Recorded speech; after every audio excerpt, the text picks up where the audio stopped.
Alors, petite question pour commencer. Est-ce que vous saviez qu'un mauvais recrutement, ça peut coûter à une boîte quasiment un tiers du salaire annuel de la personne? C'est énorme. C'est une erreur qui coûte cher et pourtant beaucoup d'entreprises la subissent un peu en silence. Aujourd'hui, ce qu'on va faire, c'est qu'on va décortiquer tout le processus. Pas juste pour éviter ce piège, non, mais surtout pour apprendre à bâtir une équipe qui va vraiment faire avancer l'entreprise. On ne parle pas d'une simple checklist, on parle d'une vraie stratégie de croissance. Allez, on plonge dedans. Oui, cette question, elle est vraiment importante. Parce que le coût, en fait, il va bien au-delà de la simple fiche de paye. Une erreur de casting, c'est terrible.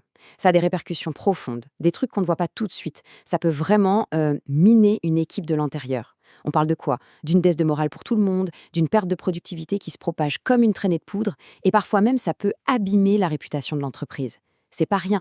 Et ce chiffre, 30%, attention, c'est vraiment une estimation plancher, parce qu'il faut ajouter tous les coûts cachés. Pensez-y une seconde.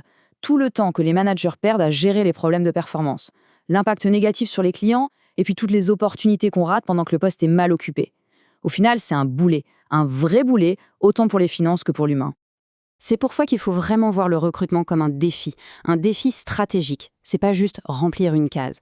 C'est un peu comme imaginer un orchestre, vous ajoutez un nouveau musicien. La question, c'est pas juste de savoir s'il joue les bonnes notes, non, c'est de savoir si son style, sa façon de jouer va s'harmoniser avec le reste du groupe. Le but, c'est de créer une belle mélodie, pas une cacophonie, on est d'accord. Du coup, l'objectif final, il est double. Il s'agit d'attirer, oui, mais aussi de retenir. Pensez un peu aux boîtes les plus innovantes, celles qui cartonnent. Elles n'attirent pas les meilleurs juste avec un gros nom ou un gros salaire, non.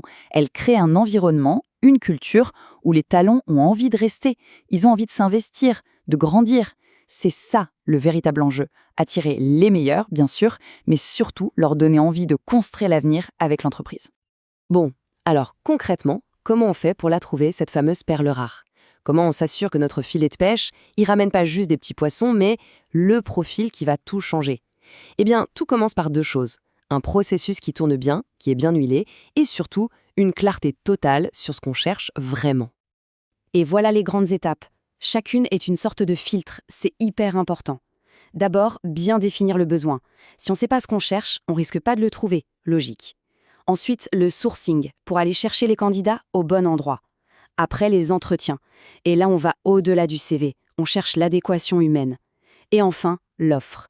Si on bâcle une seule de ces étapes, c'est tout le château de cartes qui risque de s'effondrer. Alors l'outil numéro 1, la clé de tout, c'est la fiche de poste. Mais attention, pas une simple liste de tâches ennuyeuses, non. Une bonne fiche de poste, elle doit transpirer la culture de la boîte. Je vous donne un exemple tout bête. Au lieu de marquer «bonnes compétences en communication», ça veut tout et rien dire, il faut être précis. Est-ce que ça veut dire être un super orateur qui captive une salle, ou est-ce que ça veut dire être quelqu'un qui écoute super bien et qui sait créer du lien? Vous voyez, c'est ce genre de détail qui va attirer les bonnes personnes et faire fuir les autres. Et c'est exactement ce qu'on veut. J'adore cette phrase, parce qu'elle résume tout.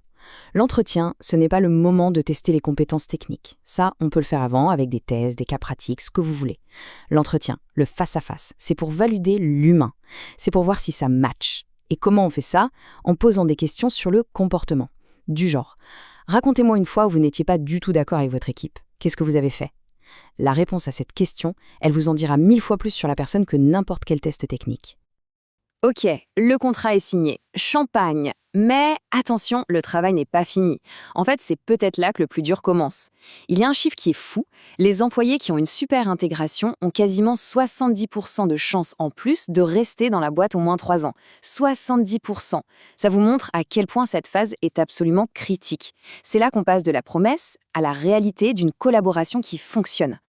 On a tous vécu ça, non? Le premier jour dans un nouveau job. Essayez de vous souvenir. Il y a 2 scénarios possibles. Le scénario chaotique, où l'ordinateur n'est pas prêt, personne ne sait qui vous êtes et vous avez l'impression de déranger tout le monde. Et puis il y a le scénario de rêve. Votre bureau est prêt, une personne est là pour vous accueillir, il y a un petit planning, un déjeuner d'équipe. Cette première impression, elle est indélébile. D'un côté, le doute s'installe. De l'autre, on se sent attendu, valorisé. L'impact sur l'envie de s'investir est juste colossal. Parce qu'une bonne intégration, c'est un marathon. Ce n'est pas un sprint d'une journée. Il y a une vraie logique derrière ce parcours de 90 jours. Le premier jour, l'objectif est simple, rassurer, faire baisser le stress. La première semaine, on se concentre sur l'humain, l'immersion dans l'équipe, la culture. Le premier mois, on commence à donner des missions, mais avec beaucoup de soutien, pour construire la confiance.